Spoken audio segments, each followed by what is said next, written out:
napakagandang umaga ang pagpunta ni Tanggol at nitong si Bubbles sa loob ng simbahan ng Quiapo. At sa kanilang pag-uwi, nagdesisyon sila na maghiwalay at mauna na nga itong si Bubbles. Birthday ni Bubbles. Kung kaya't naisipan naman ni Tanggol na bumili ng cake at pinalagyan pa ng design ng Happy Birthday Bubbles. Espesyal ang tingin ni Tanggol dito kay Bubbles. Kaya nagdala pa siya ng mga bulaklak. At magugulat siya dahil mauna na nga siyang darating sa kanilang bahay at wala pa itong si Bubbles.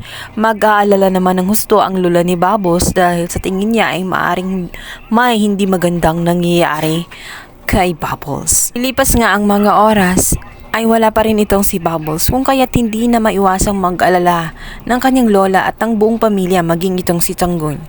Hanggang sa ilang saglit pa nga ay darating na nga ito si Bubbles na punit-punit ang damit. Dito'y kanyang isasalaysay na ang masamang nangyari sa kanya sapagkat na-rape nga siya ng mga taong hindi niya kilala. Nakapiring ang mga mata.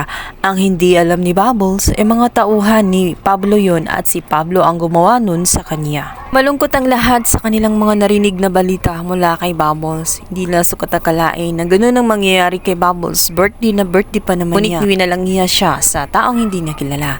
Ang hindi alam ng Bubbles ni Bubbles ay ito ngang si Pablo at ang mga grupo niya ang gumawa noon sapagkat malaki ang galit ni Pablo matapos nga siyang talunin ni Tanggol at napuno nga ito ng bugbog kung kaya't naghihiganti ito.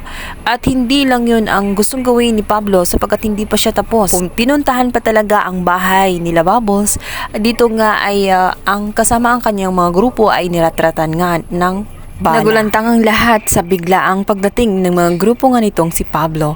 At dito na-realize ni Tanggol na walang ibang gagawa noon kay Bubbles dahil isa lang ang may malaking galit sa kanila kundi ito ngang si Pablo dahil sa ginawa ni Tanggol. Hindi na maganda ang ginawa ni Pablo dito nga sa pamilya ni Bubbles. Ngunit sa kabila ng lahat ay humiling siya kay Tanggol na wag na magiganti or gumawa ng hakbang na ikakagalit ba ng husto nitong si Pablo dahil alam naman niya na wala silang kalaban-laban doon. Ito nga si Olga ay biglang maisipan na dalawin sila Tanggol at para din makita ang kanyang anak na si Bubbles.